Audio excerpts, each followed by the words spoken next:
to provide Warning: the views expressed in this content are intended to provide information and provoke thoughtful discussion. They are not intended to offend, discourage, or target any individual or group based on their religious beliefs, including Christians of varying perspectives. We recognize that individuals may have deeply held convictions and diverse interpretations of their faith. Our aim is to foster respectful dialogue and understanding. If any part of this content is perceived as disrespectful or offensive, it is unintentional, and we encourage open and constructive feedback. Thank you, and as always, be blessed and lighten up. Warning: the views expressed in this content are intended to provide information and provoke thoughtful discussion. They are not intended to offend, discourage, or target any individual or group based on their religious beliefs, including Christians of varying perspectives. We recognize that individuals may have deeply held convictions and diverse interpretations of their faith. Our aim is to foster respectful dialogue and understanding. If any part of this content is perceived as disrespectful or offensive, it is unintentional, and we encourage open and constructive feedback. Thank you, and as always, be blessed and lighten up.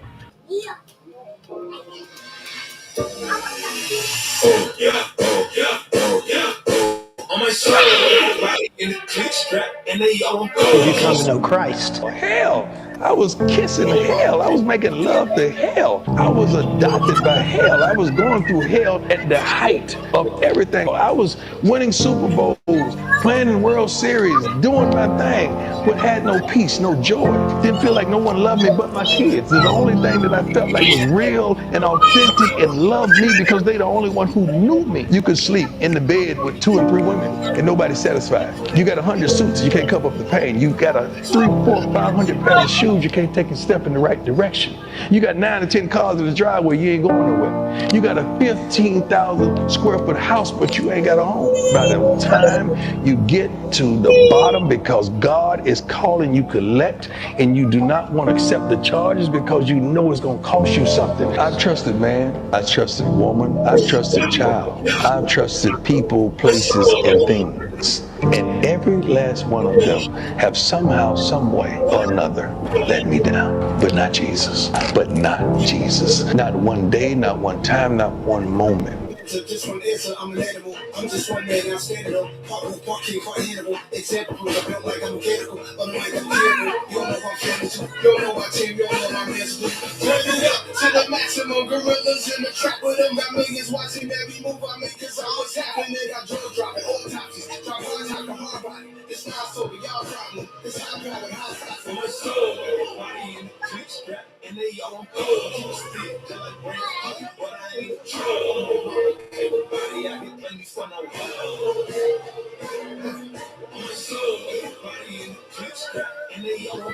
yeah. Yeah. You know what time it is.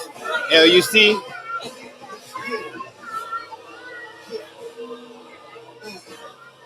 Yeah. You know what it is. LUC in the building, ladies and gentlemen. Living room vibes. Toby New Wigwig on the ones and twos. Coming out the speakers. He just dropped a new album, by the way. It's called Hood Hymns. Go ahead and cop that if you ain't copped it already. Nice vibe. You know what he be about. You know what he be on. Well, I know what time it is. It is Thursday, 6 p.m. Central Time. And we are live in the living room, ladies and gentlemen. Boys and girls, cats, ducks, eagles, giraffes, elephants, all of the above. Yes, believers, non-believers, those in between, Christians, carnal Christians, backsliders, moonwalkers, all of the above. Welcome to the living room, and we call it the living room because we are literally in the living room. And it's the area where all the family meets, all walks of life. uncles, aunts, cousins, whatever it is. They meet in the living room. We sit down, have a conversation, have a talk, have a nice discussion. Probably have a nice meal, eat, drink, be merry, all of the above. Yes, of course, this is Lighten Up Church. I am your host, Jay Garrett Sr. This is episode 12. Episode 12. We are going in. We have made it over the 10th episode mark. We actually are 2 over the 10th episode mark. Shout out to the live listeners. Shout out to the silent listeners. Shout out to everyone that shows they love and support. Big up. Thank you from the bottom of our hearts. We love to thank each and every one of you for the love, the support. We ask that you continue to lift us up in your prayers, that God continues to have his hand upon this platform as we go forward and break down the word of God, give it to you raw and relatable, touch on the issues that's happening in the Christian community and everything. You know, my lovely wife is in the building right now on the side of me, just chilling like she does not have to connect and be on camera right now. Even though it's after 6, she is playing games on her phone right next to me right now, and she ain't even connected yet. She should be popping up on a camera, but she's not popping up on a camera because she ain't even ready yet. She's just on the side right now, frolicking, playing around. You know the vibes. Husbands, you know how it be. So I'm gonna go ahead and I'm gonna start us off. What's up? What's up? What's up? I got my son. He's on the couch drinking a Pediasure, something of that nature. Look like a Inshore something. But he's on the side right now. If you are local right now, if you are in the New Iberia area, there's nothing you should be doing right now but tuning in because it is sloppy and nasty outside. So if you have been out today, I hope you guys stay safe in that weather, traveling grace and mercies to each and every person that's out right now. Nasty weather. Hope it doesn't mess with our Wi-Fi, but we're going to continue to flow. Pray God hands be up on this episode. The episode title is Keep It a Buck, Keep It 100, featuring my lovely, amazing wife, Juanita A. Garrett, Nita Bud. You know the vibes. Big Nita in the building. What it do, what it is, what it's going to be. And of course, y'all have to deal with yours truly. Shout out to the rest of my family. Got Omni in the building. Big vibes, big Omni, you know. And then we got Yaya, aka Amaya, the Beast, in the building, always, twice on Sundays, all day, every day, holding it down, never up, because she's always down. Yep. Shout out to my lighters, my lighting up community. You know the vibes. You're always seeking out the dark to light it up, spark a flame, spark a light, burn it up for the Holy Spirit, burn it up for the kingdom of God, building the kingdom of God, keep flowing in the things of God, going hard for God. What it do, what it is, what the business be. Y'all know what it is. Y'all know what it be. Y'all know the vibes. Highlight your boy.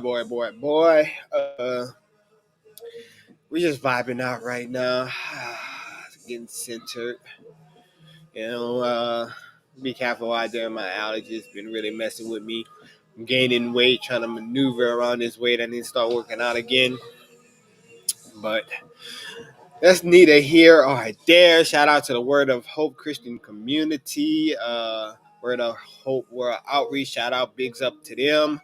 It's my son right there waving on the camera, maneuvering, trying to figure out how all these things work, these connections, technology. Give him grace. He is 5 years old. Just started school a few weeks ago. So he's just trying to flow right now, trying to get into the flow up thing. Shout out to that. Let's see. Big up to y'all listeners out there. Don't mind me right now. I'm trying to wake on up. I'm sipping on coffee right now. Been one of those days, one of them laid back, just lazy, tired, just sloppy days. So y'all know what the flow is, y'all know what the vibe is, y'all know what we do over there. Welcome, welcome, welcome. If you don't know, this is Lighten Up Church. This is a platform where we break down culture within the context of Christianity. Don't touch that. We talk about the Word of God. We make it raw, make it relatable. We go in deep about trending things that's happening with the church, happening with the world. And she goes on on it. Yes. Good job, good job. I see you. I see you.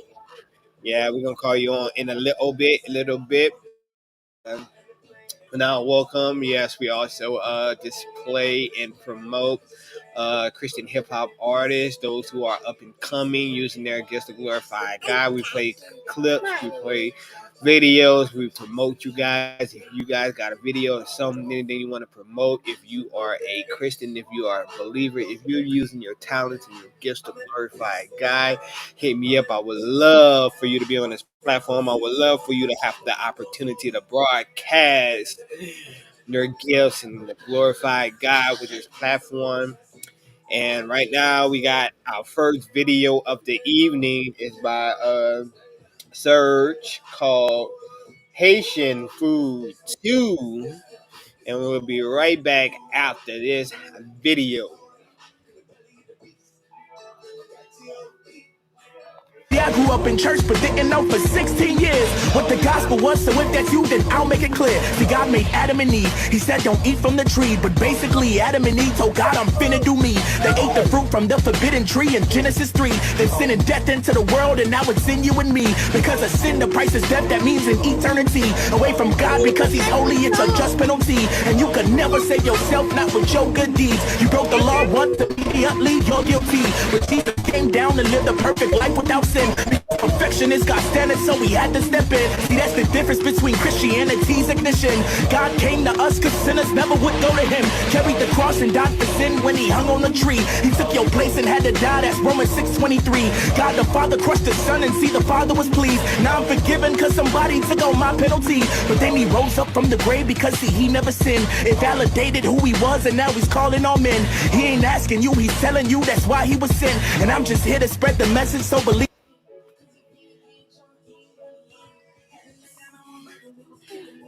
Yeah. That was Surge for Haitians Food Part 2.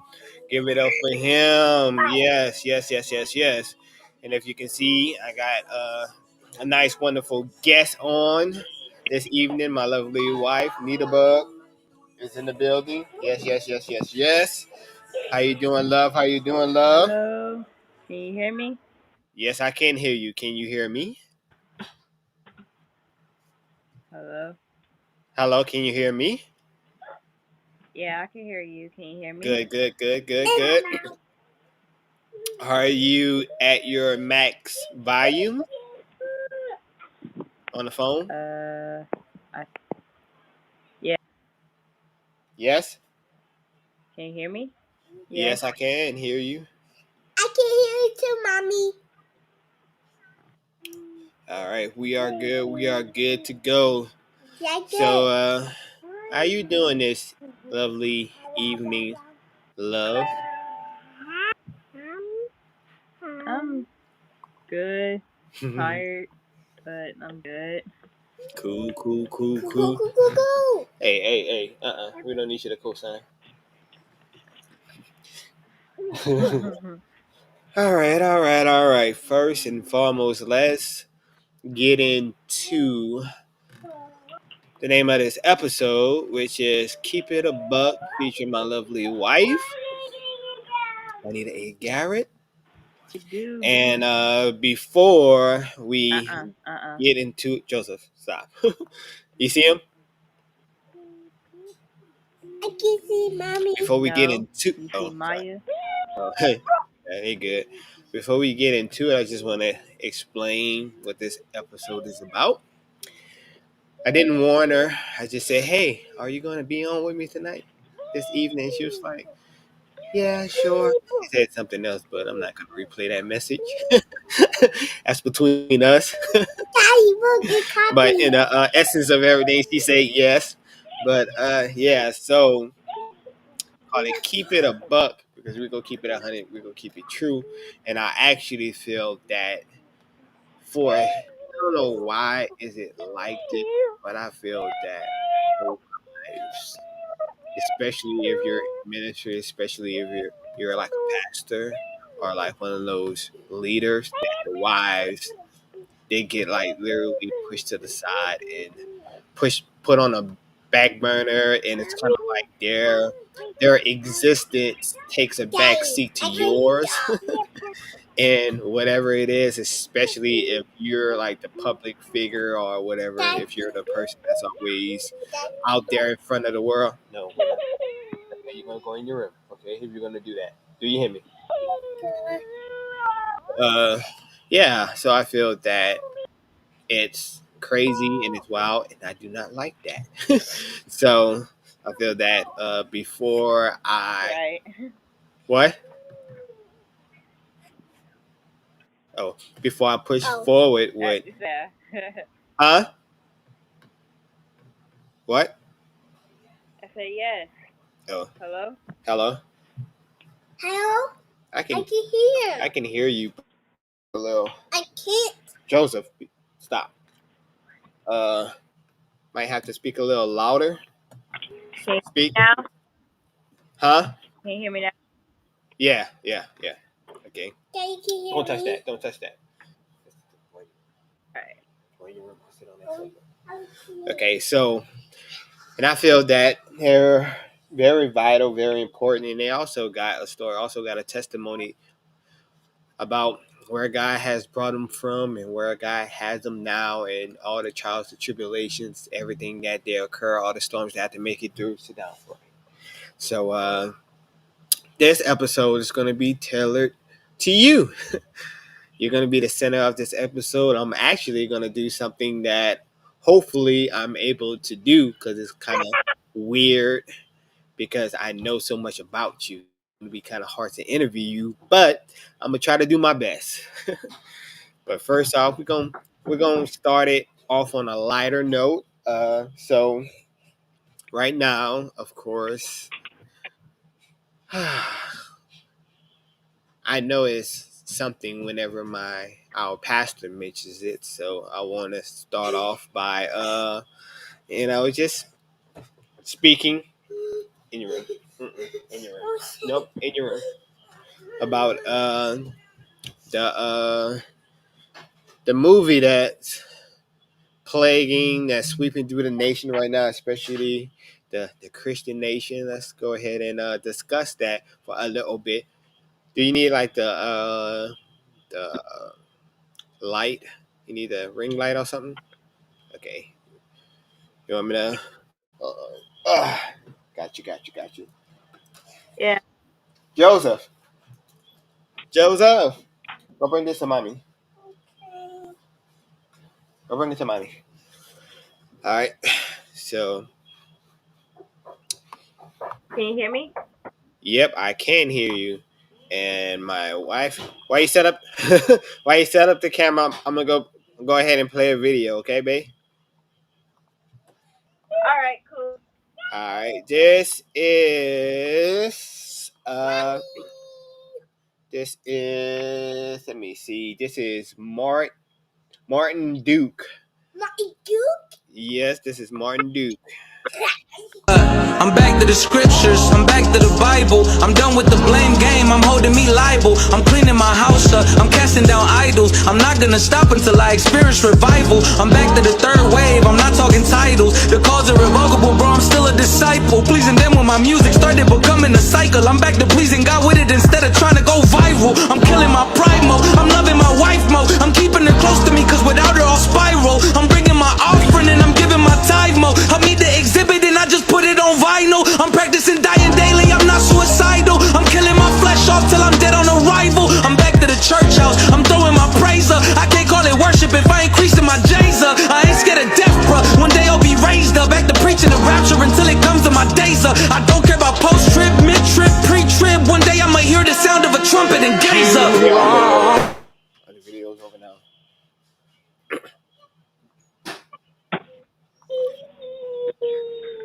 was Martin Duke. That was Martin Duke. It's a clip there, and we are back, and we are live, and we are official. What it is, would it be what it is? If you're gonna be quiet and sit down, and no jumping around or craziness, okay? I just want to see. No, sit on the couch. Okay. All right. So let's go ahead and jump this thing off by once again. Can you hear me? You good? Yep. Ish. Do you have? Are you having feedback on your end? No, I'm good. Can you hear Okay. me? Yeah, I can hear you. Okay. Shh. You're not talking. One more time, you're going in your room, okay? All right. So Okay. the Deliverance movie. Let's go ahead and start by talking about that a little bit before we get into the deeper things of this evening. But let's go ahead and talk about that. The Deliverance movie is on Netflix. If you don't know, I think the real documentary that is about the true story that really happened. That the movie is based on the true story, but the real documentary I think is on Prime Video. It's called Demon House. But let's go ahead and talk about it. Starring Adrian Day, Monique is a Lee Daniels movie. So the Deliverance. Why you think that uh, it's getting a lot of backlash, a lot of talk, a lot of comments, a lot of traffic about this movie? Hold on.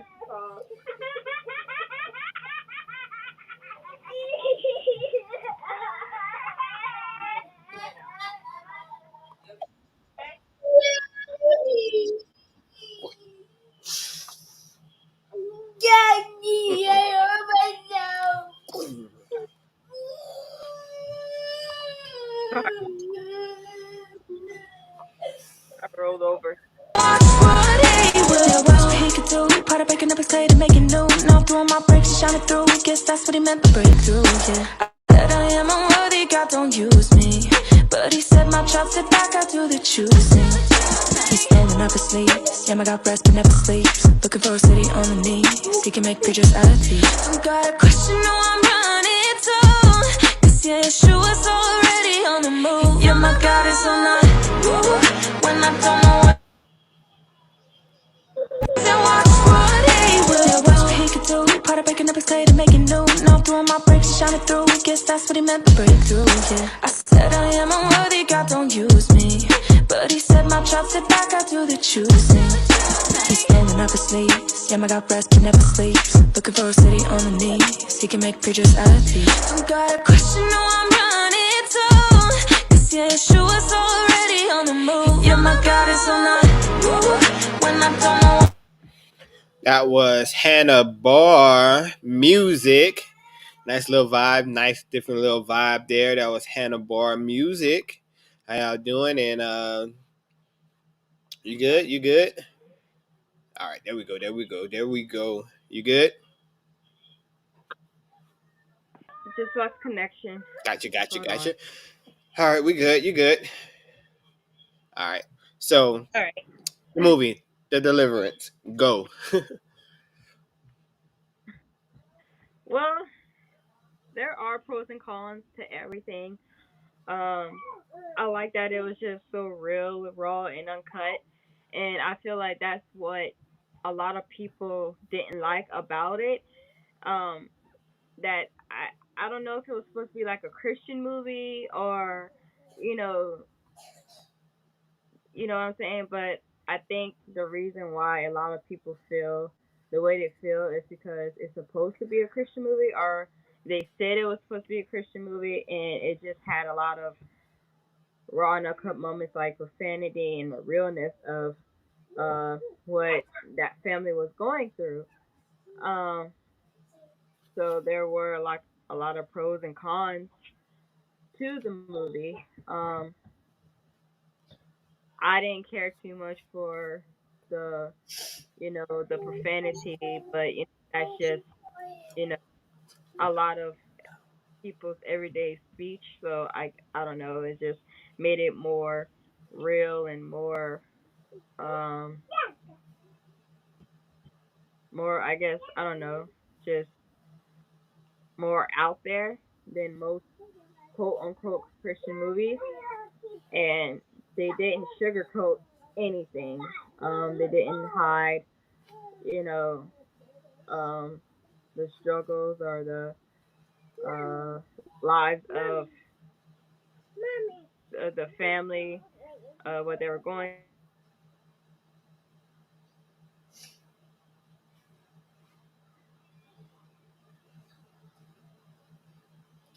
through. You good? Yeah, did Okay. you hear what happened? It kind of cut off at the end. Uh,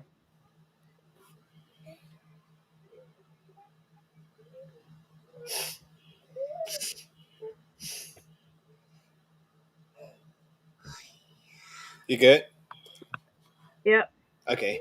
Yeah. So I feel that, especially with Christian movies, I feel like so much people want it to be clean cut, like just pretty much just dressed up nicely and pretty, and don't really show the rawness and stuff. But really, that's not the Christian life, and I don't really. That's why it's so hard for me now to watch those kind of movies, the ones that's all prettied up and stuff like that. Those kind of Christian movies, like the Hallmark Christian movies, kind of vibe, because it's like it's not real. It's not real, and I can't even really get into the how gently things are portrayed in the Christian life when really it's not like that, especially for individuals that is in it and around other Christians, and in the life is like you need to see that it's ugly, and it's ugly. A lot of times it gets uglier than the world that most people came to know and love, because when you're like literally dealing with things like demonic forces and stuff like that, like it really gets like vile, really it gets like really, it does, and not many people can really say that they went through stuff like that. Like I Mhm. could speak on it because that was my whole life growing up. Like, and then being overseas, I witnessed it on a day to day basis. So Mhm. it's like for me, it's like that was like my life story. So it's like it was nothing for me to see that and not be scared or have like that negative connotation about it because I lived it and I'm like, yep, Mhm. that's how it is, And sometimes it's worse than that, and they really did a really good job of portraying that, but also keeping it kind of lighthearted in a way, Mhm. like light, not too heavy, and stuff like that. So that they did it perfectly. So Yeah. Yeah. Yep, and like I before I actually seen the movie, I listened to a lot of the takes from the individuals that was in the movie and things of that such. But I like how they said that they made sure that they prayed every day on set before it, and some things that wasn't even supposed to be in the movie that they left in the movie because they knew that it had to be God that like led them in that kind of way to do it, like that scene when she dropped down to her knees and started praying in tongues, and yeah, like the director was like freaked out, like, oh my god, like what's going on, but then he felt the need, like, nah, we need to keep that. Like, that wasn't in the script, but we need to keep that. And in her mind, she was like, man, I didn't know what to do in that moment, but she was like, I felt that if this was real life and I was literally in that moment, what would I do? And that's what I would do. Like, I would drop to my knees and just start praying in the spirit. So she started doing it, and it wasn't like that. the fake tongues that a lot of times they be doing in Hollywood and stuff. Yep. The fake tongues, but I was like, that's awesome how they had like a real Christian person in that position, and a lot of people don't actually talk about how the main character being a real Christian person had to portray that kind of person on screen. Like I know she was talking about how it was kind of hard for her to portray that character, like the cursing and how raw and rugged she was, but you know of the art of it and try to portray like the story of it, it needed to be that kind of way. Like she needed to act that kind of way, and I was like totally for it. I feel that like if you want to really portray a situation like that and show people like the demons that we battle with internally and externally, like you need to like really go all the way in on it, you know.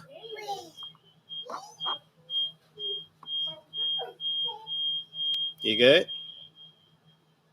Yeah, Yes. you're good. Huh? Yeah, ringing. Like your phone is speaker. What's up? I think your phone is by the speaker or something. We good. Nope. And Huh?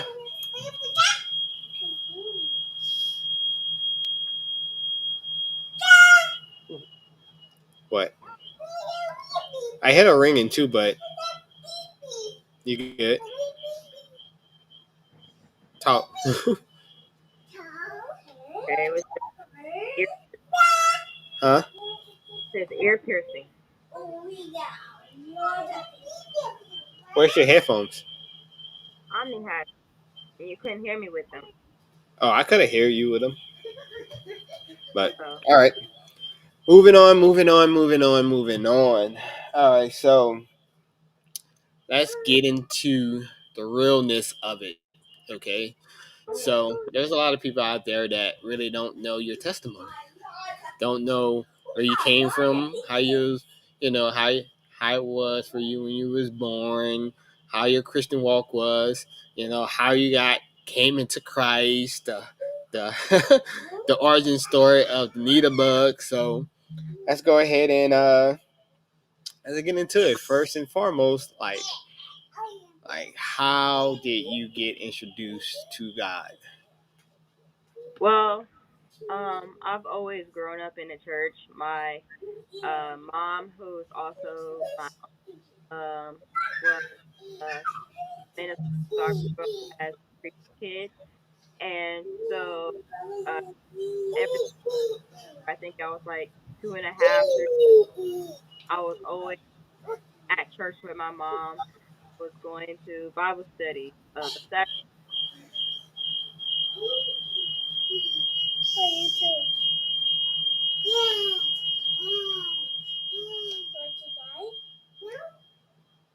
Saturday morning service. You good? Can you fix it? What? Hello? Hello? You good? What happened to mommy? She's not here. Here. Hi, mommy. Go.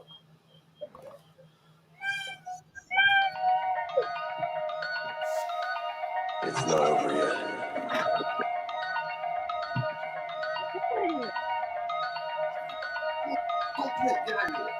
Question how you rate me, ain't your average. See this little light on my shine like it's 24 carats. Never been stingy, I let you have it. See this little light on my shine like it's 24 carats. I stay in my lane, I ain't making so pardon my savage. See this little light of mine shine like it's 24 carats. Can't handle withdrawals, I'm like an addict. See this little light of mine shine like it's 24 carats. Leaving them left out, no telling what my right hand finna do. They wipe the wave, I remain brave. Crew come through on the inner two. Pardon the interlude, I am not into you, my voice integral. One-on-one like an interview done with the typical lyrics, we critical. I am spiritual and lyrical, I am an industry miracle. True squeeze harder than physicals, ain't no pinnacle to one from the goal. Your flow is dope like lines of coke. No promo potent fit, no. Line them up, better hit them all. Whole crew horns out like we finna fall. And I was the worst, so hit first, had to hit the wall. Old me dead, new me came out of two, swinging like I'm in a brawl. Forever I claim the name that still ring bells, no then a call. The best perk is a spot alert, cause in the end, yeah, we win it all. Cause now you rate me, I ain't your average. See this little light on mine shine like it's 24 carats. Never been stingy, I let you have it. See this little light on mine shine like it's 24 carats. I stay in my lane, I ain't making so part my savage. See this little light on mine shine like it's 24 carats. Can't handle withdrawals, I'm like an addict. See this little light on mine shine like it's 24 carats. Slow down the flow to add more emphasis, but the beats that knock with a message Jehovah Witnesses. Ministry Memphis, are you feeling this? Collapse the culture within the culture, the new culture is killing it. Bridging the gap as we healing it. Unlimited, the spirit feels syndicate, so significant, we infinite, yeah. Belief in God is how we do it big. They say Jesus is ghetto, so on my state, all we do is jig. Change with the evidence, addressing these issues like residents. These times are darker than my melanin. Before we peddling, still willing to send a give 'em Zion, no pelican, no embellishment. Yeah, we haven't seen so off the charts, but still in my element. No room with elephant. Now you rate me, I ain't your average.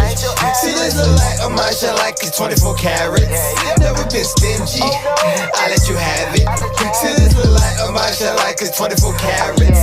I stay in my lane, I ain't making so part my savage. See this little light on mine shine like it's 24 carats. Can't handle withdrawals, I'm like an addict. See this little light on mine shine like it's 24 carats.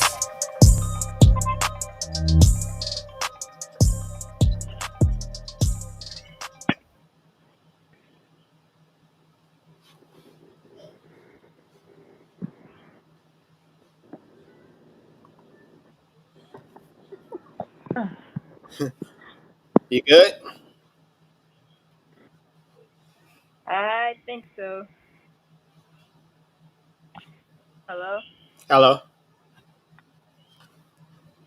You hear me? Yep. Okay, cool. All right. So Many interruptions.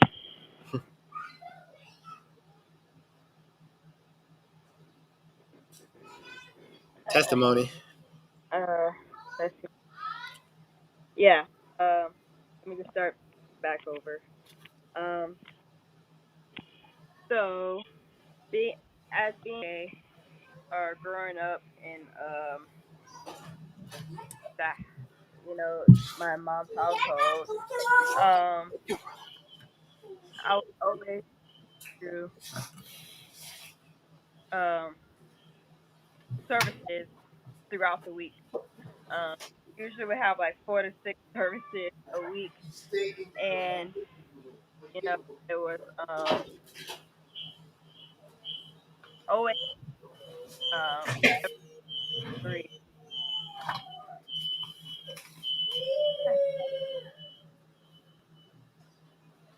so ever since the age of 3, I was always in church or around church, and I just grew up around it, and that's basically all I knew.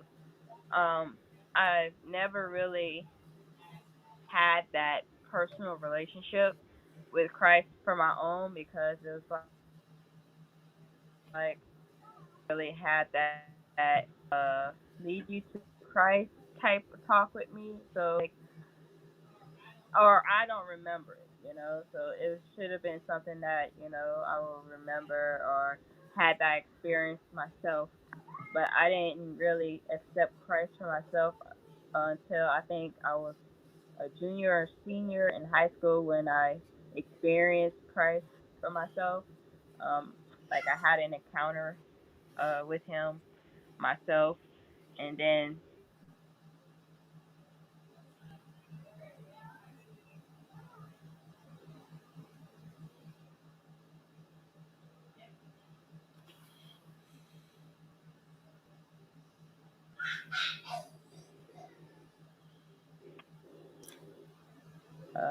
You just I was disconnected. failing school. I was Are you on your phone? Can you get on your phone? no, my iPad. Uh, Your phone would be better.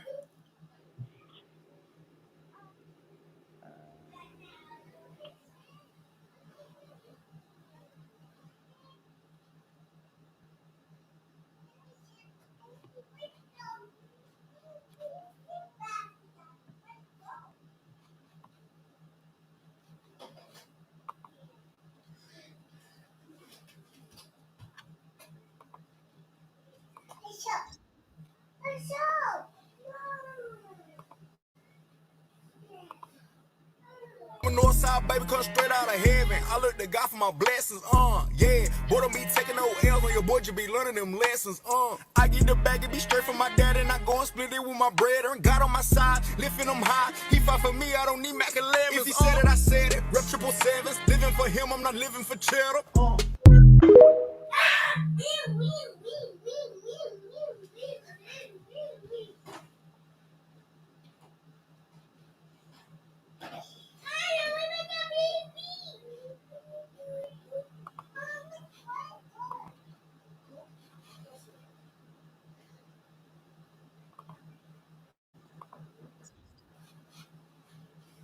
Dude can't go 5 seconds without saying Jesus. Bet. Start the timer.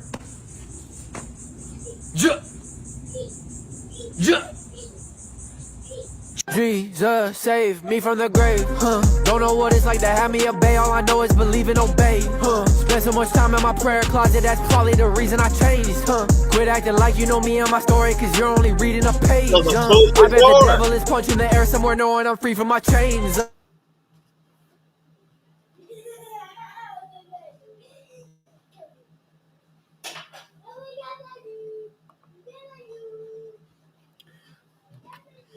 Yeah. Trying to get these bugs worked out. Having a little technical difficulties. Y'all bear with us. Bear with us. Let's see. Okay.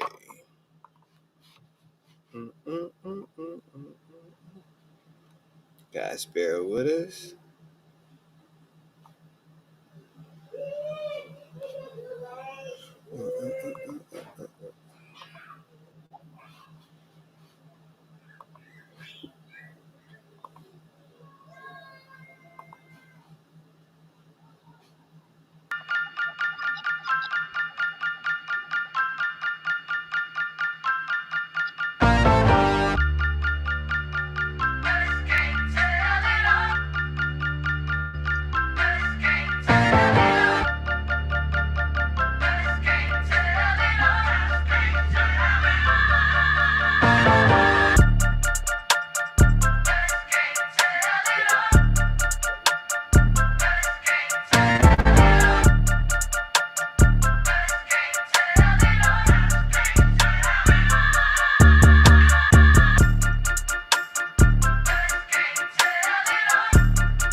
All right. We are back. Say something for us. You can hear me? Oh yes, I can. Whoo, that's way better. Way clearer too. All right. All right, start from the beginning. No. Yes, the beginning. How did you come to Christ? Okay. Ever since the age of 3, my mom slash aunt uh brought me to church all the time. So I basically grew up in church. My mom was a minister, so I was brought up as a PK, a preacher's kid, and so I was going to church like 4 to 6 times a week, whether it's Bible study, um, Saturday morning prayer, the two services during Sunday, whatever it was, I was there. Um, just I just grew up in it, and that's all I basically knew. All right. So, judging about like how you grew up in church, as a Christian, always grew up in like a Christian environment. How did that affect you as a grown up, like the Christian community, like growing up around like that kind of Christian setting? I learned to resent it because I was dragged to church. If I didn't want to go, I still had to go. Um, I did not like um, going to church like at all. I didn't like having the Bible pounded into me, or however you want to put it. I just didn't like it. But growing up as a becoming an adult, that's all I really knew. And it's like I didn't know nothing else. So it's like it was kind of like I have to follow Christ because that's all I know.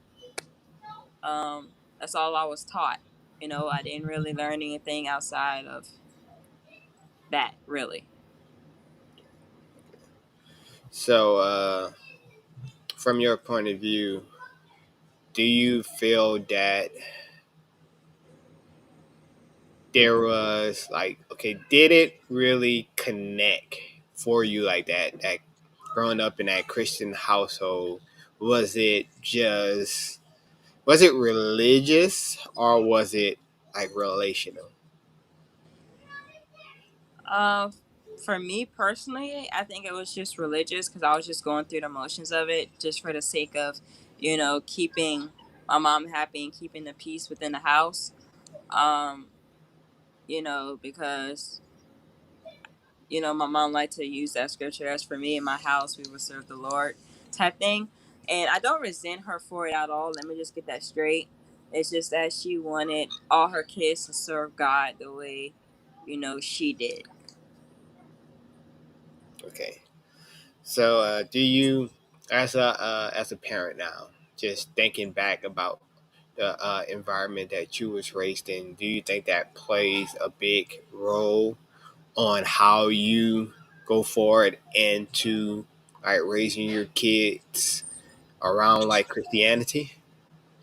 Yeah, it does. I'm to the point where I will introduce Christ to my kids, at like my mom did, but at some point, they're gonna have to make that own choice on their own.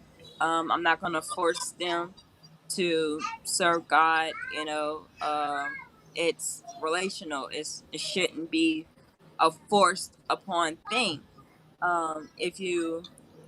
If they really want to serve Christ, by all means, I will help them.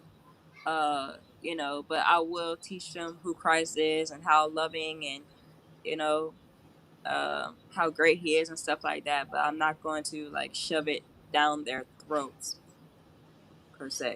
You know. Okay, so let's dig deeper into the PK. Do you feel that as a pastor's kid there was a major separation from what you was being taught to what you seen walked out? Um, as in terms of um, no, it was just really strict in my household. Like whatever the Bible says is what it is. No questions asked. I couldn't question nothing really. I was very fearful to approach my mom with a question or anything like that. I didn't really have uh that relationship where I could just come to my mom for anything because all I would get is go pray about it or go talk to God about it or anything like that. Um, there was no real connection until like later on in my adult life where, we could really sit down and talk about God. But growing up, it was just like all she wants to talk about is God. Or if I feel like if I had a bully or something, all I would get was um go pray about it, and I'll see what stuff like that. But it was just God this, God that, and it was just too much at some point. At points, I mean, you know. Gotcha. So do you feel that that strictness, that way that God was presented to you, affects your your view on God today? Um, I can't really say yes or no. It's just I put that part of my life on the back burner, or I just blocked that out because it was just too much, because it was just overwhelming at times. So it's like if if I want a relationship with God, then I'm just gonna have to do that myself. And if I want my kids to have a relationship with God, then I'll introduce them in a way that they could you know grasp it for themselves. Make that decision themselves. Gotcha, gotcha, gotcha. Okay, so now about to get a little deeper. That's I was breaking the ice with some surface questions. So let's go ahead and pull in a little deeper. Brace yourself. Okay, so all right. So what is something that you feel that, let's see how I'm gonna word this question. How do you feel that God should have been taught and introduced to you? Hmm. More so on the more of a loving perspective of it, of God, not just so don't sin or you'll burn in hell type thing. Yeah, uh, like present it in a way that's probably fun, or um more appealing, not just how it was. um the way it was read your Bible, study, pray. If you have a problem, pray. Like, it was just always go to God for like every single thing. I can't come to my mom, or for anything type thing. cool, cool, cool. All right, so let's talk more about the setting. Like, of course, there were Christianity and the Bible, and God introduced you guys at a young age. But the setting, like, what does that look like? The house setting, like, I know they have like specific questions where, like, okay, hey, what did you guys do for lunchtime? Like, how did y'all sit? How did But like, when I'm saying like the setting, okay, like how was like a normal day looks like in the house that you can remember at like a younger age. Like, you got siblings, like, okay, well, this sibling usually be doing this, and I usually be doing this, and my parents Well, usually. we normally would just keep to ourselves, keep to our rooms. Everybody did their own thing. When it was time to eat, then we'll come down, we'll pray and eat as a family. Then we'll just go back up to our rooms. Uh, or whichever house we were in at the time. Some houses had stairs, or wherever we were in our rooms. Sometimes we'll be. I think when we were younger, we would play like board games or whatever. But as we got older, No, not really. Like family time wasn't really. It was sick. It was scarce, as I can remember. I might be. I don't know. I'm not gonna say I might be wrong, but it's how I remember it. Yeah, usually how we remember things is usually how we proceed forward on things. Okay, so church. What kind of church did y'all attend?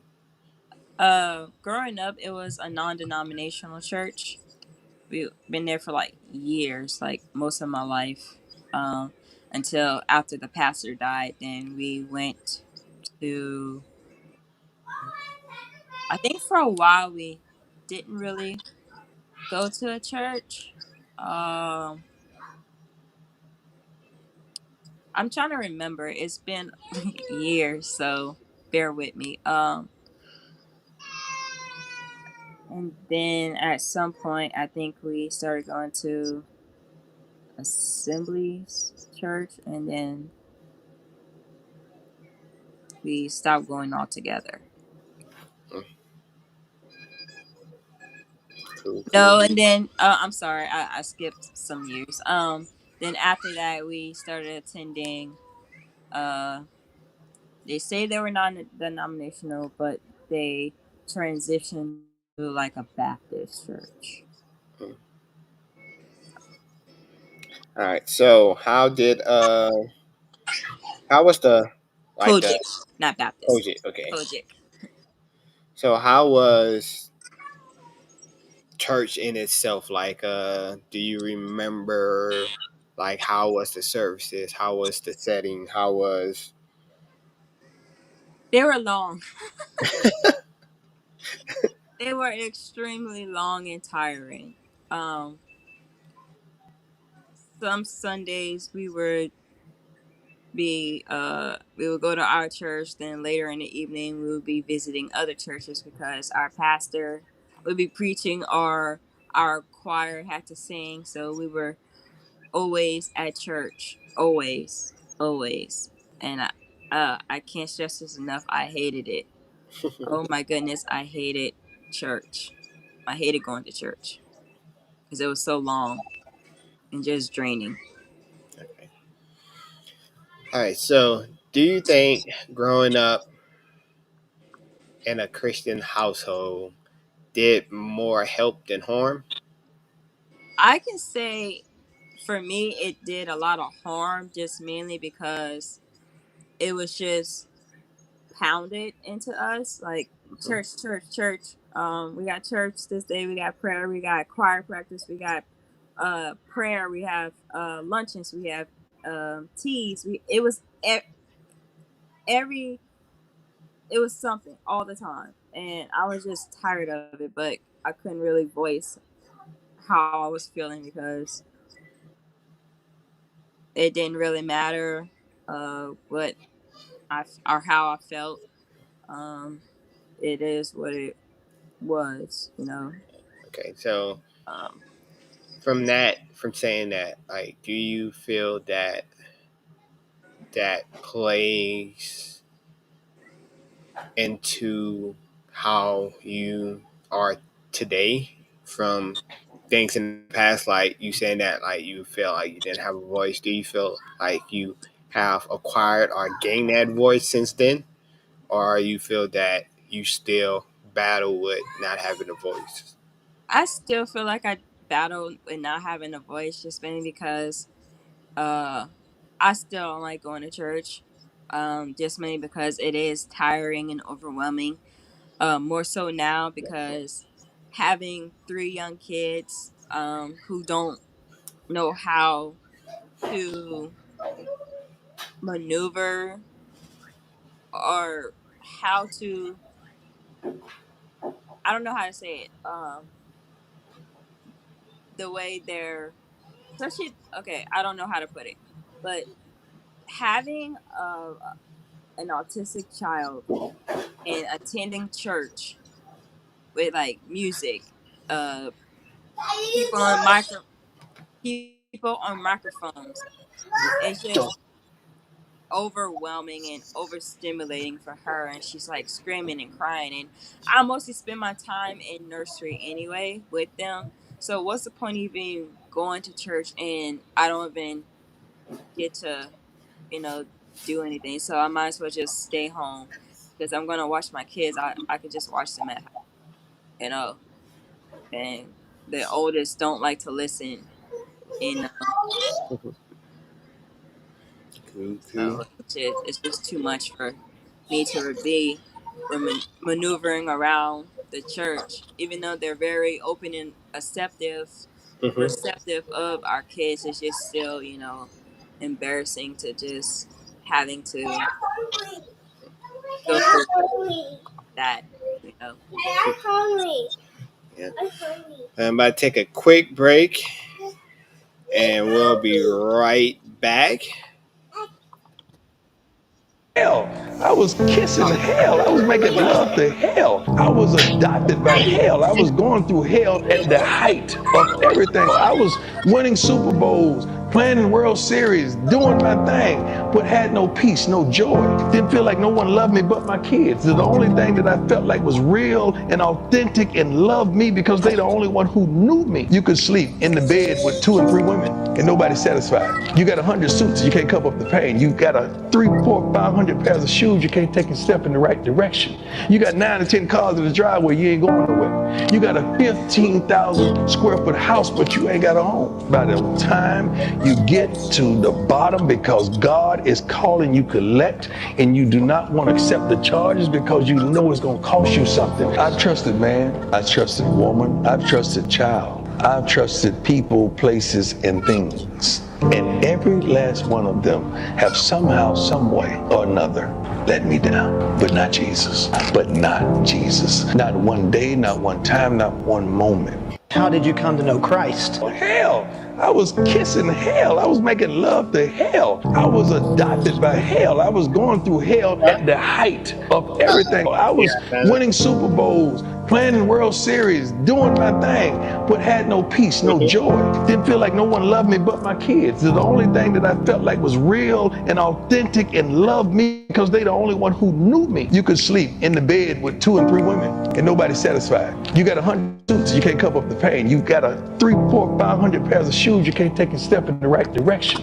You got 9 or 10 cars in the driveway, you ain't going nowhere. You got a 15,000 square foot house, but you ain't got a home. By the time you get to the bottom, because God is calling you collect, and you do not want to accept the charges because you know it cost you something. I've trusted man, I've trusted woman, I've trusted child, I've trusted people, places, and things. And every last one of them have somehow, some way or another let me down. But not Jesus. But not Jesus. Not one day, not one time, not one moment. How did you come to know Christ?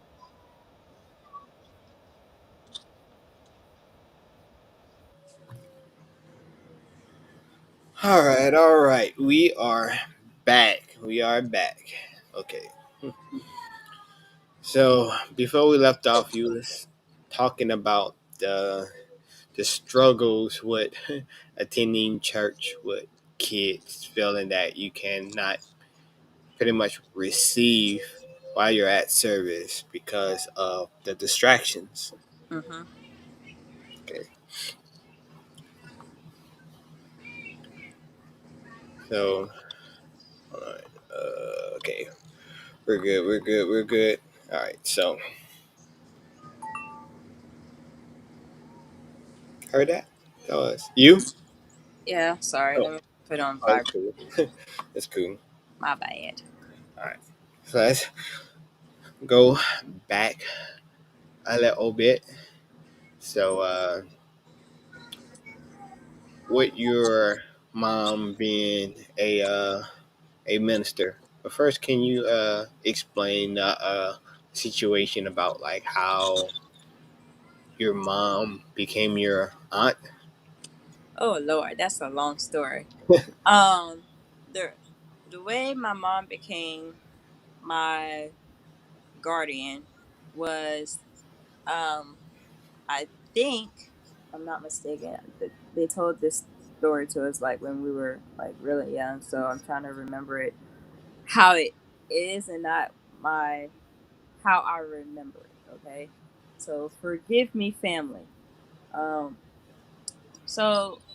I think my biological parents were into substances, and I guess they felt like they couldn't take care of us. So I guess the court uh, awarded the custodian guardianship to my mom, to my aunt. I'm sorry, of my brother and I. At the time, I think I was like 2 years and like 2.5 years old, and my brother was like 11 months. Uh, so my father's wishes was that we would go to family, but he really wanted his sister, his older sister, um, to have guardianship over me and my brother. Um, then my biological mom found out she was pregnant again. And once my little sister was born, I think she was like a week old or something like that, the courts took her and awarded guardianship to my aunt's twin. So we would technically grow up together, but not in the same household. So one aunt had my brother and I, and the other, the twin, had my sister. Yeah, Cool, cool, cool. Okay, so and your mom, who was bio. yeah, no, your mom who was your aunt at the Yeah, time, she was the one that was a minister. correct. Okay, so with that being said, do you feel that there's like this disdain for like the world of ministry and the essence of ministry because growing up under that umbrella of okay, Yeah, so yeah, absolutely. I can't stand uh being in a ministry family. Uh, Let me do a disclaimer. For y'all who are listening, listen to my side of the story before y'all make a comment, a negative comment of how I grew up and how I feel. My feelings are my feelings, and what I say is, what how I feel. So if you don't like it, that's oh well. So back to it. Growing up, ministry, my mom was like basically never really or hardly ever, I feel like, involved in our lives.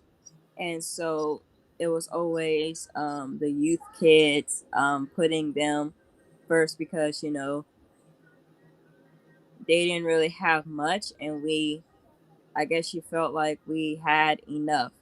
And some of them, didn't really have a lot of, I don't know, loving homes or families who care for him as much as she cared for us. So I feel like we were put on the back burner, and they were always, it was like my mom became their mom basically, and I felt abandoned. So, and she was like always, but she never really liked being a youth pastor. She hated being a youth pastor.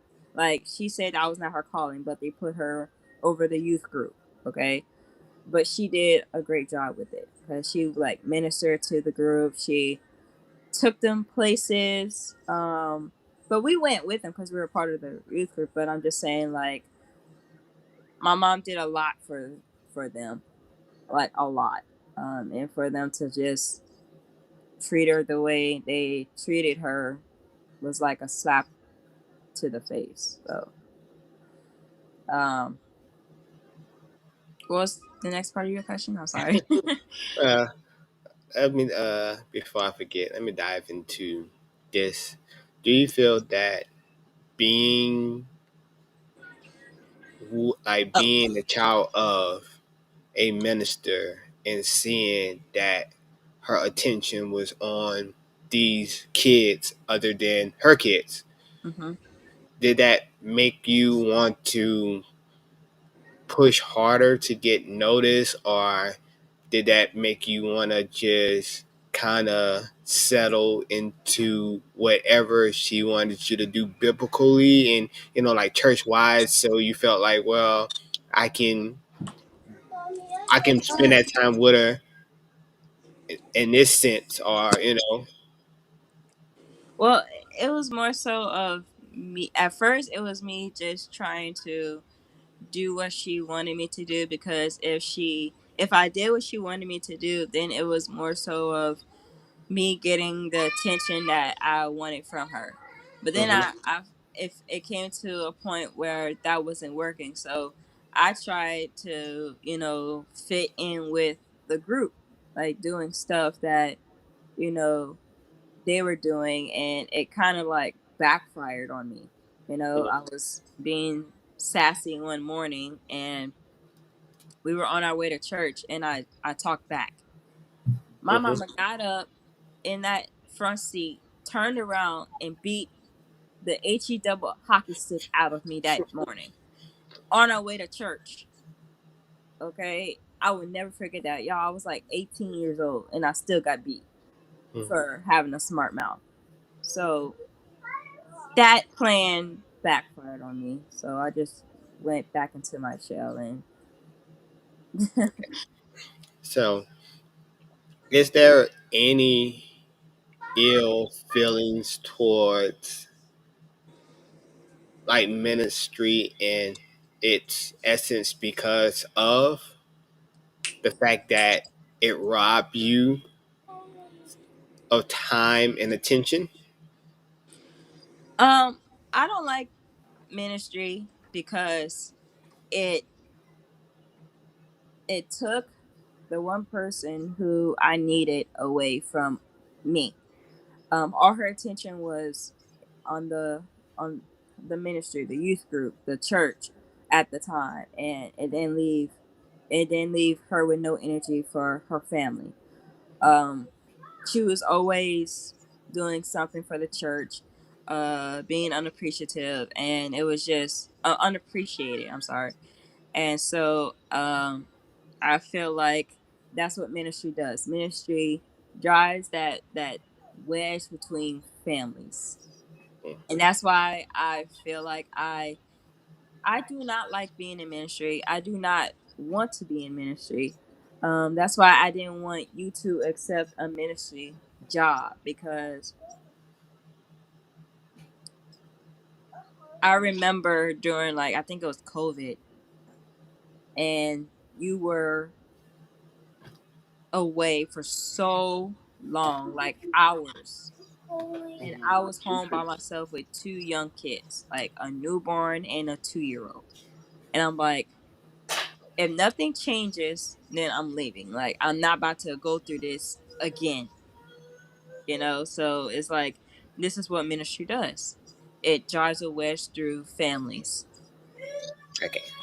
So, do you honestly feel that it's ministry, or is it the decisions that people make when they're in ministry?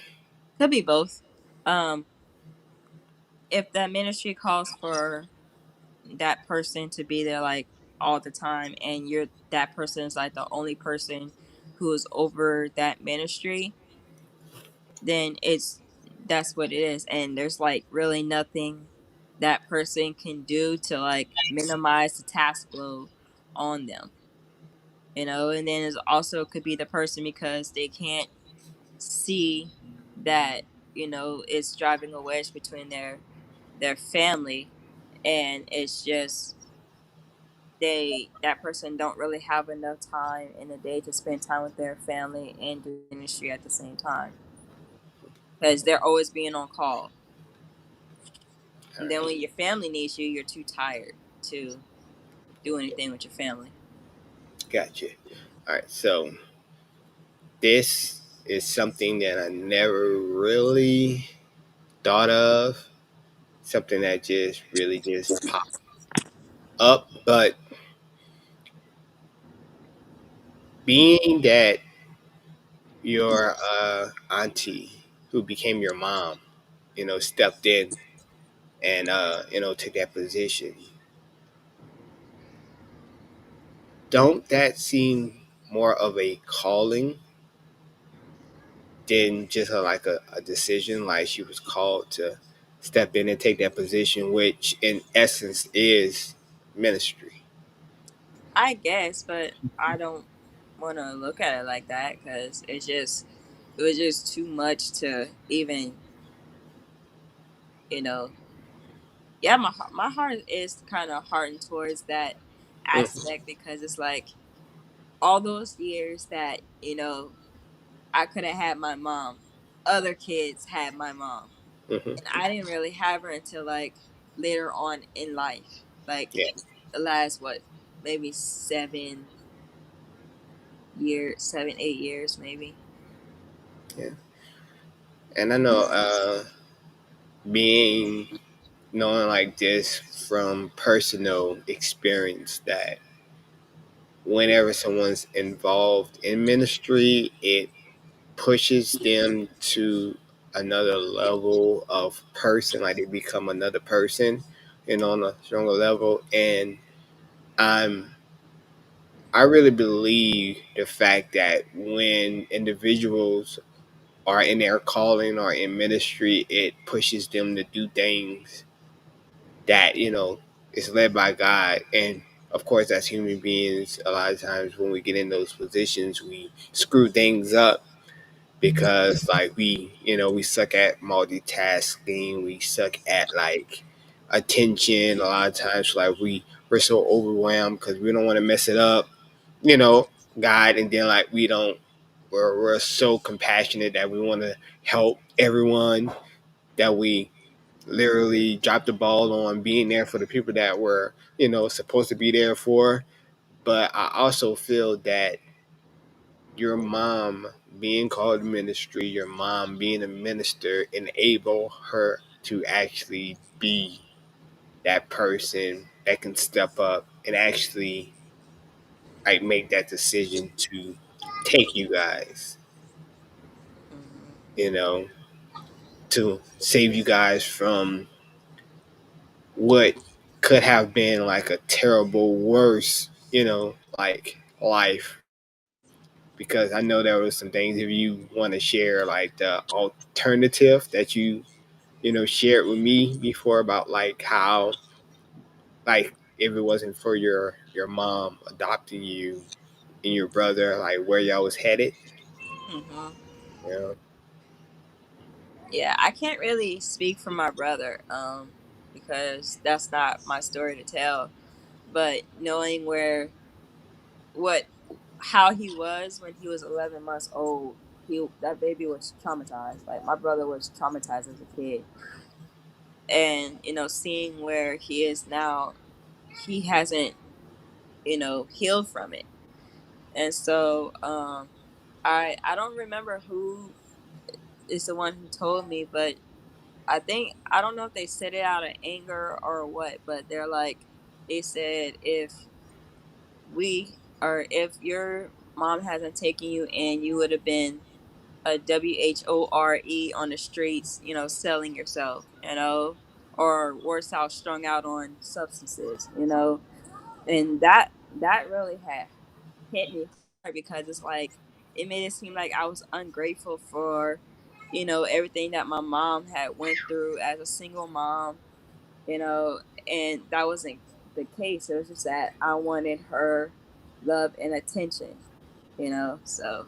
Yeah, like, and two things can be true. It could be like, hey, I'm grateful for like what you did for me, but at the same time, I know the things that I lacked, growing up in the situation. And it's not me being ungrateful, it's me being honest and truthful and saying like, hey, I wish that it was more of this and less of this.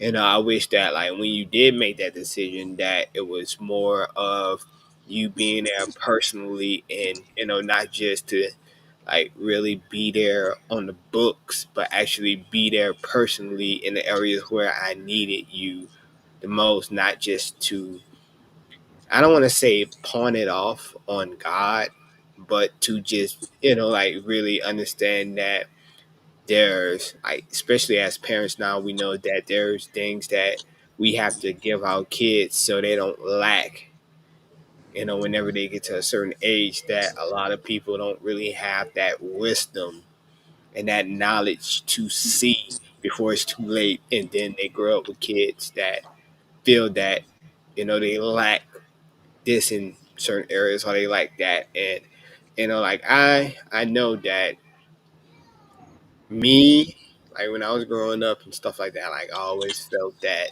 I lacked, that affection from my mom growing up. I always felt that way being the middle child, and knowing that like my dad passed away, and my mom was pregnant, and it was me, it was like my brother, me, and then my little sister, and then my other brother came like 10 years later, but he's kind of like separate from the the mix. We was pretty much, like the damage was already done pretty much by the time he got there. But I do also know that whenever you take a step back and you get older, and God starts working on you and start pointing out certain things in individuals that you really didn't even know, or you couldn't even see, at that point, that like that the reason why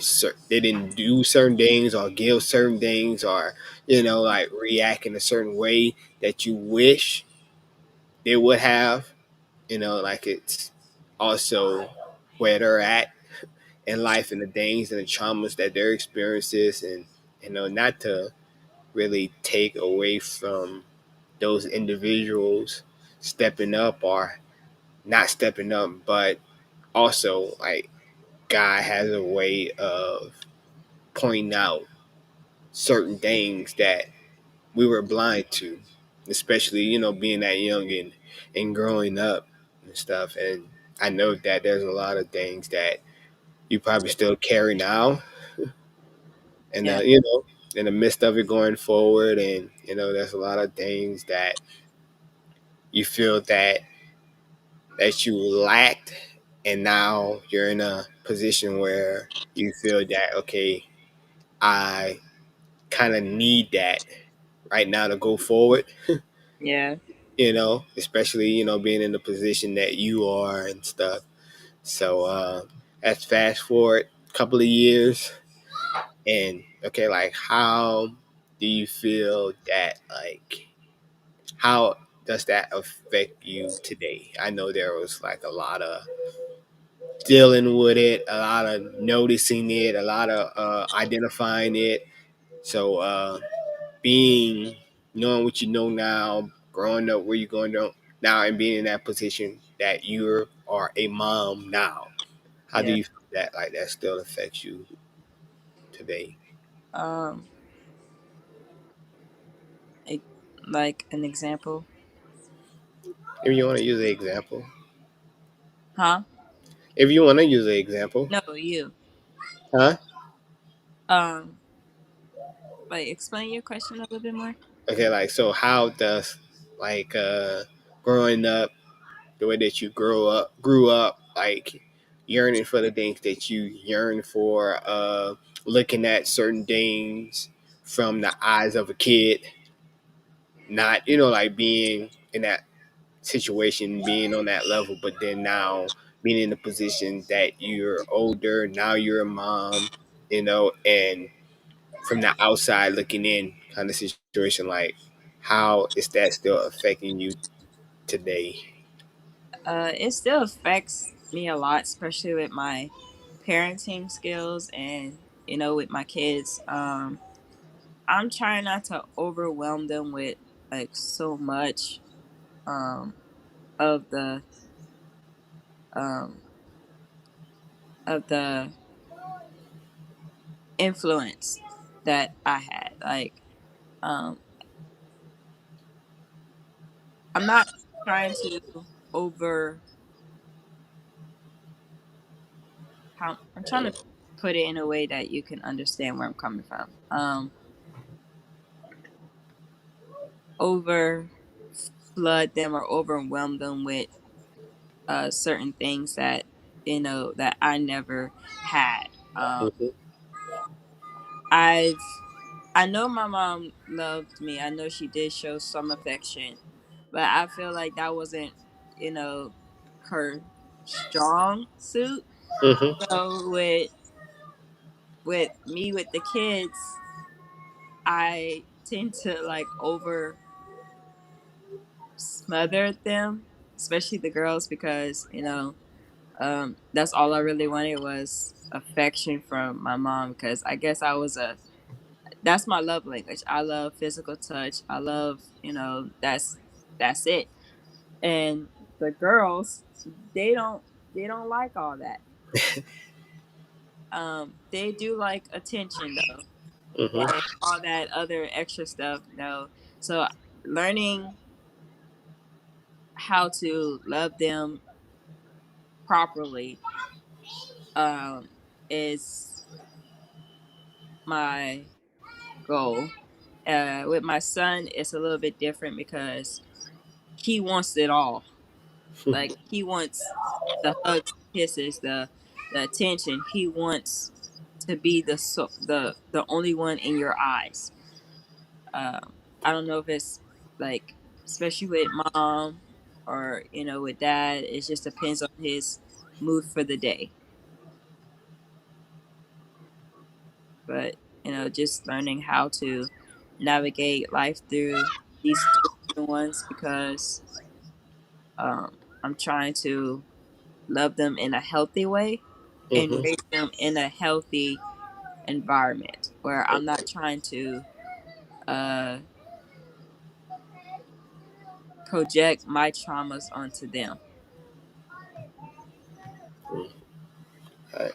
So, what you're trying to do today, the areas that you are pursuing growth in, and things of that such. How does God fit in to the equation? Well, right now he doesn't. Just mainly because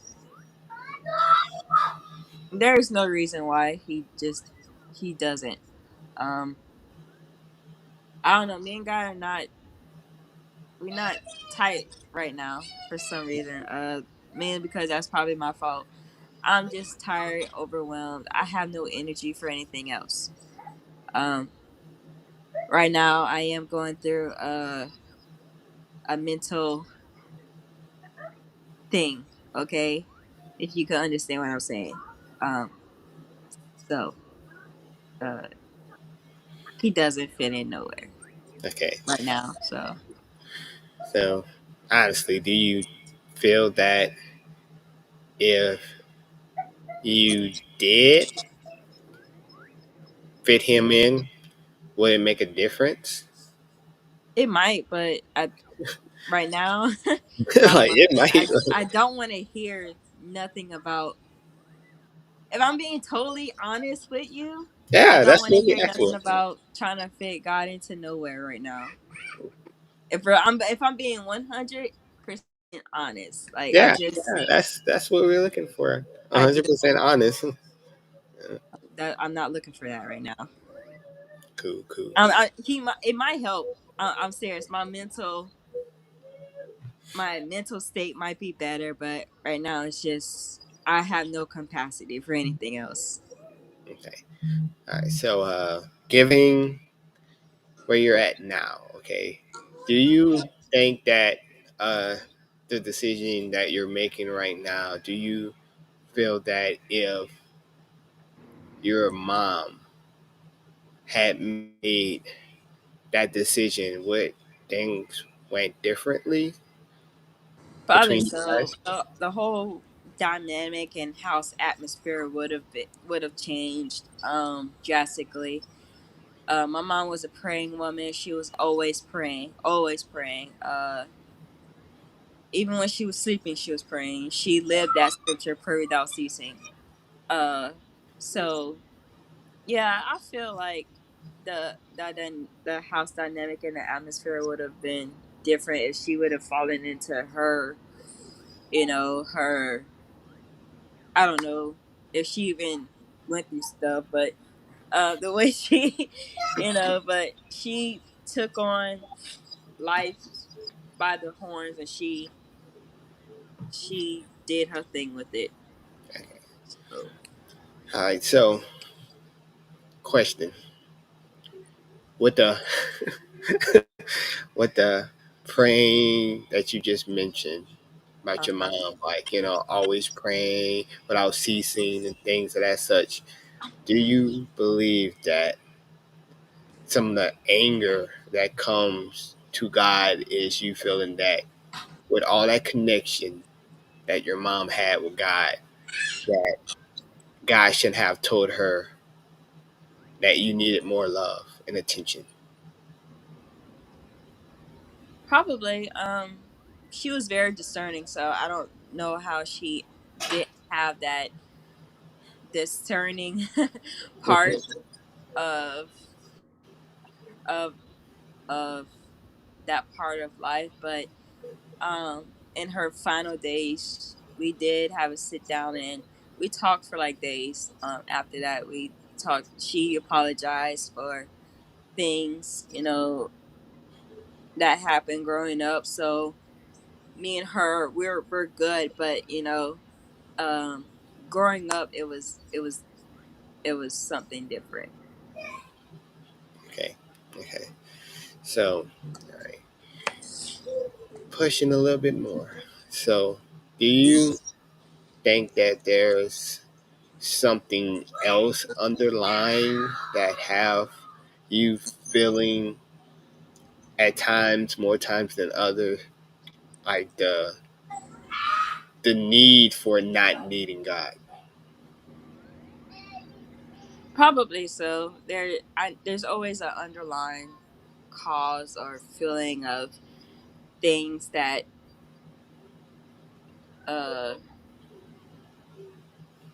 the way I the way that a person reacts to certain things or triggers them, so I may not know what it is because I bury things so deep down, like nothing has really resurfaced much in the last few years of my life. So it's just like I put up a blockage to uh certain aspects of my life growing up. So I'm pretty sure there is some hidden facts that need to be,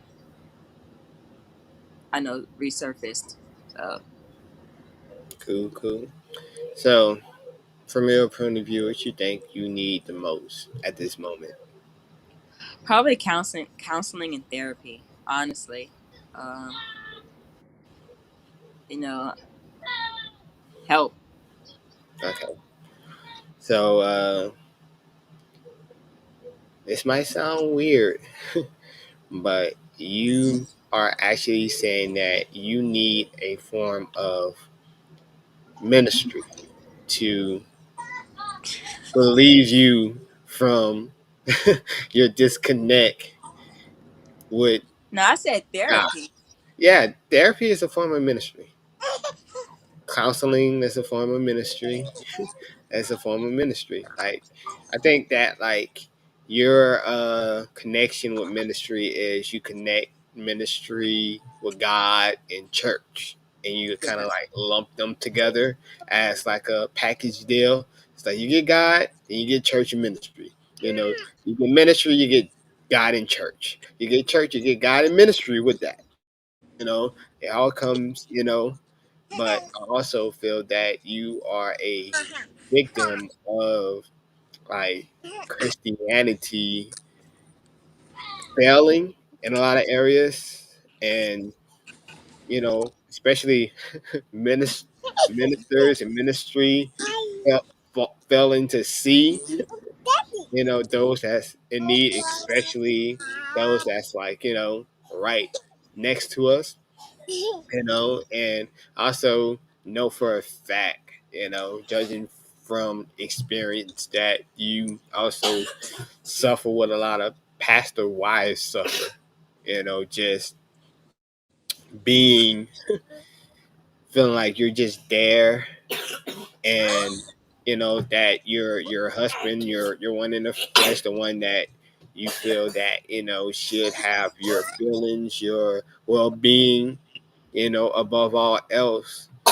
their their focus is always elsewhere, helping other people, you know than to actually see the need that's like right next to them.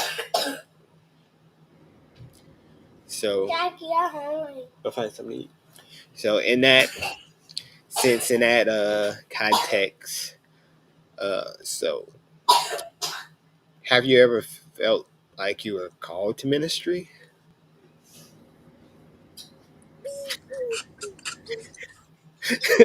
That look, your eyes. No. No, you never felt called to ministry. I don't know because I shut that part out. Like Okay, I really just go eat if you want to eat. I'll go back in your room.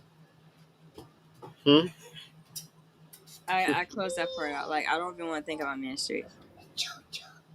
Okay, so how much things you have actually closed out? A lot. I I I see. I Like, you know, I is it because there's no way to deal with those things, or you you just don't want to deal with those things? all the above. Okay, so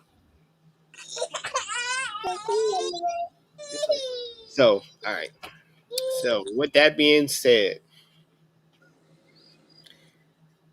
how do you think, as as a mom, as a parent, that proceeding with those things buried, feeling the way that you feel, that you will be able to produce healthy kids, mentally, No, spiritually, physically? no, because my mental health is declining, and I can tell it has an impact on the kids because they're so close to me, or I'm like literally always with them, and they can feel when I'm off. So trying to stuff all that down, and then trying to also be the best mom to them at that moment is like my top priority. Like, Mm, forget about how I'm feeling at the moment. My kids need me. And so sometimes I do feel like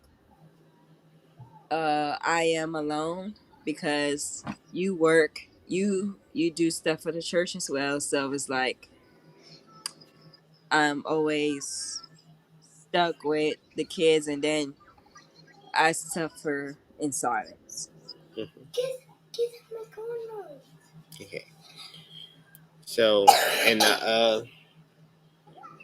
suffering in silence, is it voluntarily, or is it something that you have been presented with and you just like Huh? can like are you voluntarily suffering in silence, or you feel that there's no area or no place for you to voice your you know Well, I'm not really sure because I don't like to be. It's probably voluntarily at some point because sometimes because I don't like to be vulnerable in front of people. Um, you know, having to outpour how I'm feeling, and then having that feeling of being judged because of it, and then also uh I don't like being around people and having to open up either. And it's just, I don't know, it's complicated to explain. But This it seems like like you're like you're reliving your childhood in a whole different way. Like the seclusion being, like you said it yourself, like, yeah, we was in a house, but we was mainly to ourselves, So that seclusion builds up those walls and those strongholds in your life to the point where even if you have an outlet, you don't voluntarily take it because you're so comfortable alone and struggling alone, battling alone, like suffering alone. right. You know. Hey, mommy, I'm mommy. So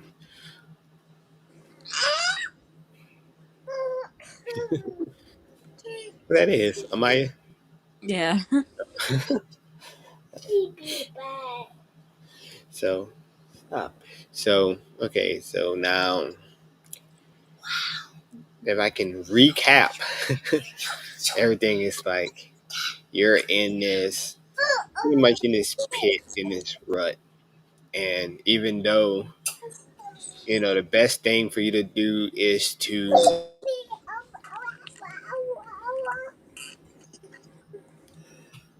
speak up to be able to like really get through some of these issues, work through some of these problems, to be able to like literally step out of it, you're choosing not to I because don't of think you quite understand uh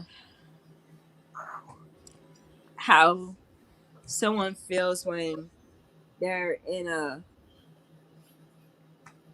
mental prison or depression. You're not really, it's like the person wants help, but they don't want help or they can't ask for help at the same exact time. yeah. So it's like you have to try to understand where that person is really coming from. Like you can't really say that without really truly understanding that person and where they are. Mhm. Because I do want help, but I I don't want to.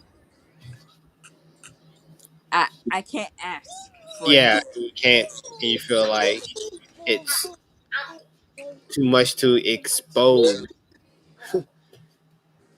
to other people, you Yeah, know, and then like you don't, and then you have fear of how they're gonna receive it, right, you know, and how they're gonna, because it's pretty hard for you to be openly transparent,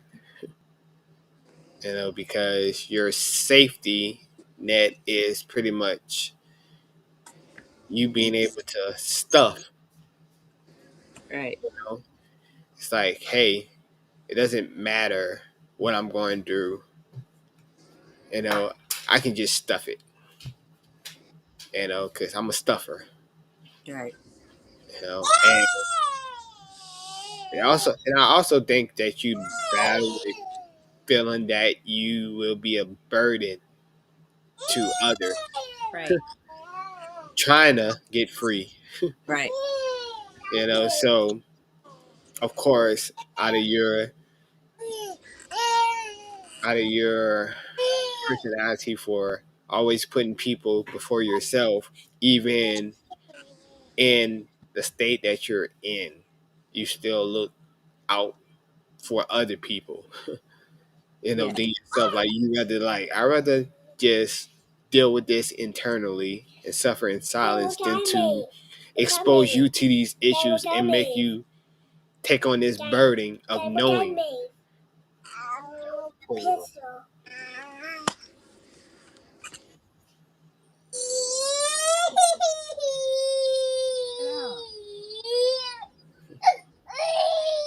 I'm sorry. It's cool. It's cool. Maya. Yeah, yeah. She reminds me of my little one, She is your little one. youngest one. Yeah, yeah. So cool, cool, cool. Um, So it's if there was one thing, if you can like ask for one thing right now, on your in your at this very moment, are you angry with God? Why do you have no place for him? The best thing to do is to God, because he knows you better than you do. He has everything that I you can call anytime. That is Auntie. oh yeah, auntie. Yes, ma'am. I'll uh, call you soon. Yeah. So because I know there's like, individuals that we know personally, and I know that I totally agree with, like, therapy, because there's some, I feel that it would be healthy individually and collectively for therapy. I love you too. I'm sorry. And but Don't make me start crying, Auntie. Don't do it. Aunt Jeannie, don't do it. Don't do it. yeah, so I feel that, that hold up, you didn't even answer the question yet. I'm if there sorry. if Answer there's your one thing you can ask for right now, what would it be? a break. A break. Gotcha. Alone. By Gotcha. myself. Away from everybody. Like literally. So maybe I Gotcha. just need to find, I don't want to say find myself, but maybe I just need that, I don't know how to put it, but that's what I've been wanting for like a really long time. Is just uh, a time where I can go somewhere by myself for like a couple of days. Like that's all I really want. Cool.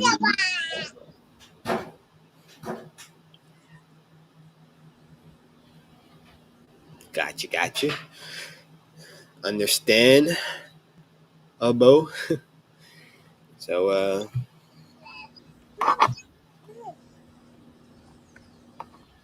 you need time away with God. Just you and him. You're right. Yeah.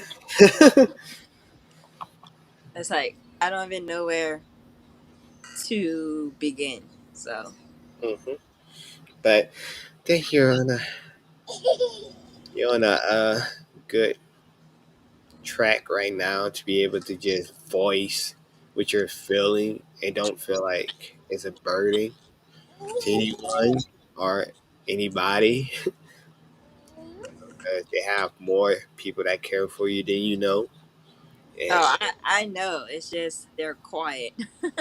and that's the thing. And I know your personality. That's why, like, a lot of people, they ask me about you, and I always stress the fact, I'm like, you don't understand. Like, if you are awaiting for her to reach out, you're never gonna get it. Like, you need to be the aggressive person in this position, and like that's something too that I feel that we lack in the body of Christ. We lack the the discernment of knowing each other to the point where I know that this person is not going to allow me to like allow me to connect in a way that I'm comfortable with. So with this individual, I might have to do this. I might have to pop up. I might have to, like be aggressive with this individual. Where other individuals, they're more, welcoming and more, you know, extroverted to the point where all I gotta do is get around them and they will open up and they will like attach themselves. But other people, you literally have to chase them down and like make them understand like, hey, I'm here. you know Use me if you need me, and just like be adamant about it. And I just like, really know that about you, that you're a stuffer, you're a cocoon person, you are a herman. Thanks. You'll hide and just brace yourself in your little shell. Hmm. you know and even though it's not safe for you internally, you feel safer in the pit Yeah. than in freedom, you Yeah. know, because that's it's just what you're used to. So, anything else on your heart? I didn't expect the conversation to go this way, but I knew that if I I think you did. yeah, like I know the Holy Spirit like wanted me to just like stir some things up and get you talking, and like just I just had to be sensitive to him, because what I'm doing is pushing more for vulnerability in this platform than before. Because I feel like it was a lot of surface level stuff. Like we'll have discussion, but it wasn't really deep diving, and I feel that I can't really seek and push to get other people on this platform and just ignore like one of the most important, magnificent, special individuals that I know, that's like right on the side of me. So it's like, first and foremost, before I like ever go to someone else and get them on here and interview them and try to get them to open up, it's like I first need to get you here, you know, and you need to be like the first, because I know that for some reason, a lot of times we look beyond our spouse whenever we're seeking, like, things of this nature, like, oh, I gotta search this person out, or yeah, man, this person is doing this and stuff like that. But I'm like, I can't ignore all the amazing things that you do. Like, just knowing that your testimony, where you came from, where you're at now, the position where you're in, you don't even know how, like, how of like an incredible story and journey your life has been in the position where you're at, because there are so much different stories about like certain things that happen to individuals, and they like literally go, so much other places and areas. Okay, and just for you just being able to be as strong as you are and endure all that you endure, being in the places where you have been placed, and just to be able to just wake up and just be like, all right,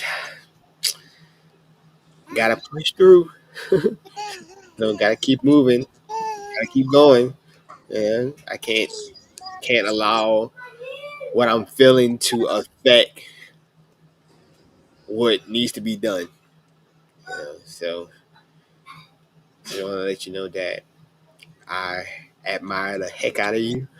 Mhm. And when I say that you are the heartbeat of our family, it's not something I'm just saying loosely. It's actually experience that backs that up. I'm speaking out of experience. I'm not prophesying. anything. I'm not manifesting anything. It's just what it is, what it always has been. And I know you be looking at me like some kind of way, but I look at you that much more greater. And I know when individuals be like, you put a dad in a mom's position and he'll fold. Now I'm like, Wait. yeah, you know, but I know that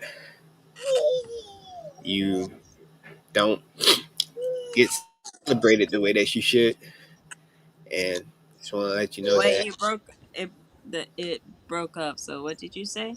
I said that I know that you don't get celebrated the way that you should for all the things that you do and all the things that you go through. I just want to say that it does not go unnoticed. I see it. I see you, and the kids do too. Even though they're brats and they don't, and they don't show you the respect that you should deserve, but it's okay. They're still young. They still run bunches. They might jump up on you. They might jump you. They might pound up on you, especially the little one. But deep inside, they know because as soon as you go somewhere or you go to the restroom, they lose their mind whenever they don't see their mom. you know, so you just gotta understand that you're a tremendous blessing to not only us but everyone that knows you. Just in case you don't know that. So, anything you have to say or you want to say, Miss Bonnet? Hey, my hair's not done. It's been raining all week. It ruined it. Hey, hey, hey! I'm not holding nothing against you. you know, you know. Not everybody gets to see what I see all the time when we're home. I never see our hair at home. So, now y'all understand what it's like to be me. Cause soon when she get home, that hair is going up. What's the point? But so what have we learned?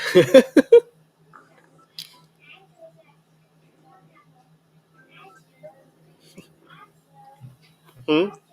I don't know. Uh, I don't know. Nothing. Okay, we learned nothing.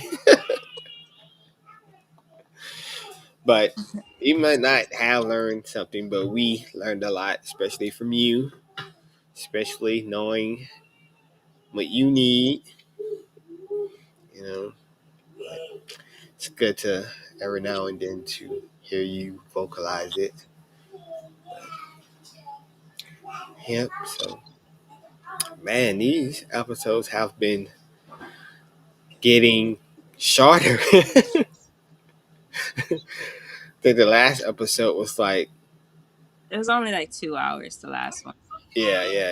It's supposed to be like only 2 hours, so it seems like it's going in the right direction that it's supposed to be going. And instead of me like having long videos, I'm just like doing clips now. So it's a good thing because people's attention span ain't what it used to be anyway. So clips are, I feel like it's a lot better to do Yeah. clips, have more dialogue, and it's also a podcast now. Even though I didn't start it off to be a podcast, it's supposed to be a live stream, and I just upload the audio. But now I just turned into a podcast, and it's really starting to take off. So, you know, good things. But yeah, been a great episode. I really enjoyed it. You know, so if there's not any more comments, if anyone has anything more to say, we're gonna go ahead and close up. Uh, I see, son. Your son. stressing the your factor. That is your son. But yeah. So, of course, thank you guys for tuning in. This has been another episode of the Lighten Up Church live stream slash podcast. I have been your host, J. Garrett Sr., along with my lovely, gorgeous, extremely amazing wife, Juanita A. Garrett, aka Nita Bug. She's like, you never say my name. Like they have this lady. She's like the operational manager at one of the locations, and like her name is Juanita. So like I always just say her name on purpose because I rarely get to say Juanita. So like I'm always like Juanita, like because it doesn't even like sound right coming out of my mouth. Like it doesn't sound right because it seems like ever since we met, I have never called you Juanita. Nope. Your family doesn't even call me Juanita. It's always Nita. Exactly. So yeah. So yep. This concludes episode 12. Hope you guys tune in next week, which will be episode 13. God willing, we'll be there. And if not, just continue to watch the previous episodes and give us the spins, give us the downloads, because Lord knows we need it. But thank you once again. Shout out to the Lighters, the LUC community. And like always, be blessed and remember, lighten up. That's how you're gonna close it out with that smile. I don't have Hey, anything to say. huh? I don't have anything else to say. How about you close this up? Just say something like say a catchphrase, phrase, something like just something that just pops out, like something that's clever. Thank you for tuning in and make sure you keep those lighters up. Peace. Yeah, we're gonna work on that. We are gonna work on that for next time. You know I don't like being put on the spot, so You did good, but let's it can be great. let's wrap this up. Wrap it We up. good. We good. Like we ending right now in 3,